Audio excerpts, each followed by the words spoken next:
I welcome you all to the YouTube channel of AIMS Jammu. Today, we have a very special guest with us, that is Colonel Latika Mohan. Ma'am has spent many years in Ladakh and she has worked in High Altitude Medical Research Center at Leh. She is presently Professor and Head, Department of Physiology, AIMS Rishikesh, and she has been actively involved in Char Dham Yatra at Uttarakhand. She would be discussing about medical conditions related to high altitude. So, let's begin our talk. Ma'am आपका बहुत बहुत स्वागत है हमारे studio में। Ma'am आप high altitude medicine के expert हैं। आपने बहुत साल बिताए हैं अपने हाई ऑल्टीट्यूड एरिया में काम करके। मैम JNK की अगर स्पेसिफिकली बात की जाए तो हमारे पास हर साल अमरनाथ यात्रा के लिए बहुत सारे पिलग्रिम्स जाते हैं। सो आप उसके रिगार्डिंग क्या कहना चाहेंगे मैम? सो एक्चुअली हमारी कंट्री में कई ऐसे स्थान हैं, जैसे हमारे उत्तराखंड में चार धाम यात्रा है, यहाँ अमरनाथ यात्रा है। ये सारे जो हमारे धाम हैं लोकेटेड हैं एक ऑल्टीट्यूड पे, जो मतलब हाई एल्टीट्यूड कहलाता है, जहाँ पर ऑक्सीजन की कमी रहती है, ठंड रहती है, एक अलग टाइप का वातावरण रहता है। सो ये इसके लिए एक तैयारी और एक अवेयरनेस बहुत ज़रूरी है कि जो भी वहाँ पर जाएं पूरी श्रद्धा से जाएं, लेकिन अपना ख्याल रखें और एक मेडिकली जो भी प्रॉब्लम्स है उनकी अवेयरनेस हो उनको कि किस तरह से अपने आप को मैनेज करना है। जी मैम।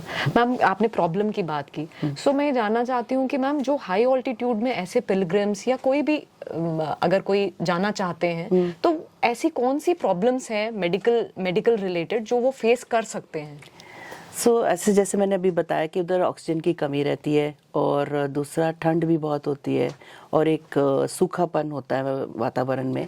इसकी वजह से दो तरह की प्रॉब्लम्स आ सकती हैं। एक तो जो ऑक्सीजन की कमी की वजह से है, उसमें एक तो सर दर्द और नोजिया वॉमिटिंग, इस तरह की जो उसको बोलते हैं हम अक्यूट माउंटेन सिकनेस, ये हो सकता है। उसमें हेडेक वगैरह हो सकती है, सीवियर हेडेक होती है और उल्टी भी आती है और एकदम आदमी लेटने के लिए मतलब हो जाता है। तो ये एक काफ़ी कॉमन प्रॉब्लम है, काफ़ी लोगों को ये हो जाता है।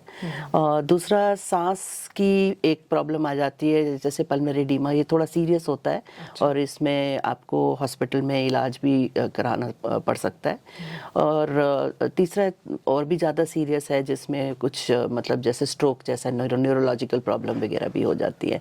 तो ये तो ऑक्सीजन की कमी की वजह से बीमारियां हैं। इसके अलावा जो मेरे को जिस चीज़ का ज़्यादा फिक्र रहता है कि जो आपकी नॉर्मल जो अपनी प्लेन्स में बीमारियां होती हैं, जैसे ब्लड प्रेशर की बीमारी है या आपको हार्ट की प्रॉब्लम हो सकती है, जैसे अंजाइना वगैरह, ये ऑल्टीट्यूड के एरियाज में जाके ज़्यादा सीवियर हो सकता है। क्योंकि दो प्रॉब्लम, एक तो ऑक्सीजन की कमी की वजह से वो एग्रीवेट हो जाता है और दूसरा प्रॉब्लम जो होती है कि आप वहाँ आपको बाय फोर्स चलना ज़्यादा पड़ता है। आपकी एक नॉर्मल जैसे आप डे टू डे एक्सरसाइज करते हैं घर में, या मतलब या कई लोग ऐसे ज़्यादा वॉक के लिए नहीं जाते या अपना काम से आए सीधा घर से, तो सेडेंट्री जैसे होते हैं, उनको आदत नहीं होती इतनी एक्सरसाइज करने की, तो वो कम ऑक्सीजन, ठंड और ज़्यादा चलने की वजह से उनको हार्ट की प्रॉब्लम बढ़ सकती है, ब्लड प्रेशर जो है वो बढ़ सकता है। और वहाँ पर आपकी जो मेडिकल फैसिलिटीज़ होती हैं उस लेवल की नहीं है जो आपकी इमरजेंसी, अगर एकदम हार्ट अटैक हो गया या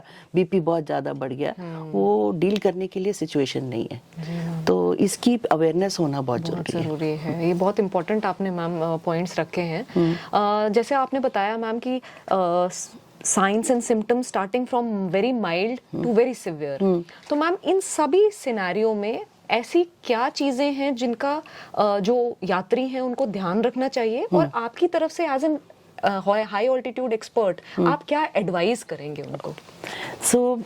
सबसे पहले तो आपको किसी भी यात्रा पे जाने से पहले अपने जो भी डॉक्टर हैं उनको कंसल्ट करना बहुत ज़रूरी है। और अगर आपको कोई ब्लड प्रेशर की बीमारी है या आपको हार्ट की बीमारी है, तो इसके लिए मैं तो कहती हूँ कार्डियोलॉजिस्ट तक जाइए और अपना पूरा एक इवैल्यूएशन कराइए और आपकी जो मेडिसिन चल रही है उसको रेगुलेट करके जाना है।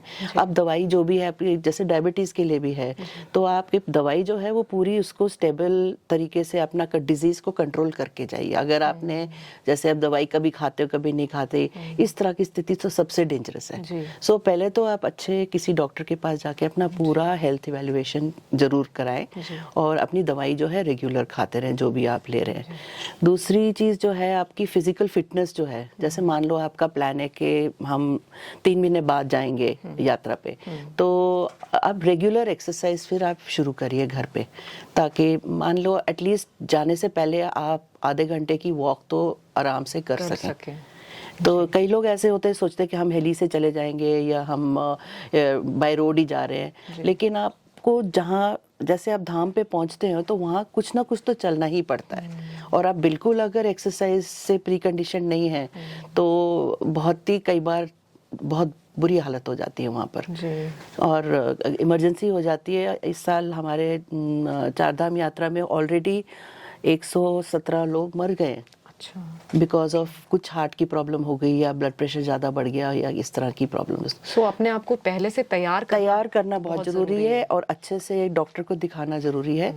और जब भी आप जा रहे हो इस यात्रा पे, आप अपनी जो दवाइयों का स्टॉक है ना, जो भी आपको लेना है वो ज़रूर साथ में प्लेंटी लेके जाएं, क्योंकि कई बार वहाँ मेडिकल स्टोर नहीं मिलते हैं या आपको केमिस्ट की दुकान नहीं मिलेगी।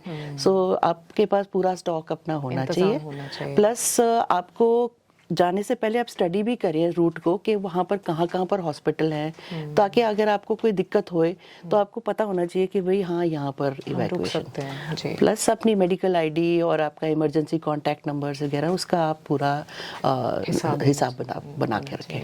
ठीक है मैम, इतनी आपने महत्वपूर्ण जानकारी हमें दी। मैम लास्ट में सिर्फ एक वो मैसेज आपकी तरफ से as an expert to our common people, जो हमारे पिलग्रिम्स आगे सोच रहे हैं कि वो यात्रा करेंगे, तो उनके लिए एक वो मैसेज। सबसे पहले तो ये कहना चाहती हूँ कि ये जो हमारे जितने भी धाम हैं वहाँ पर आप पूरी तरह से तैयारी करके सोच समझ के जाएं और अपना जो भी मेडिकल वगैरह का आपको प्रॉब्लम्स है उसको अपनाइए और उसका पूरा इलाज करा के अपनी पूरी मेडिसिन्स और प्रिस्क्रिप्शंस लेके जाइए।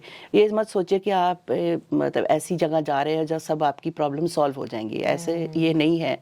और वो उधर का वातावरण जो है वो ऐसा है कि आपकी कई चीज़ें ज़्यादा प्रॉब्लमाटिक हो सकती है वहाँ पर, और ऑक्सीजन की कमी और ये जो अपनी जो वातावरण में ड्राइनेस है, इससे बहुत सारी प्रॉब्लम्स क्रिएट हो सकती हैं।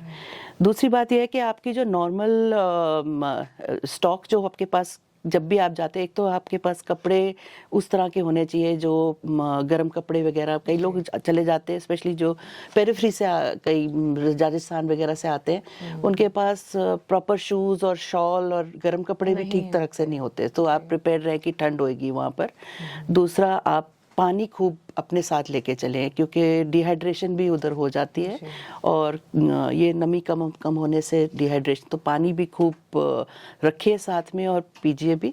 और अपना जो भी मेडिकल फैसिलिटीज़ हैं उसका पूरा ज्ञान लेके चलिए, ताकि आप वहाँ पर कभी प्रॉब्लम में फंस भी जाएं तो आपको पता है कि आपको किस तरह से अपने आप को बचाना है।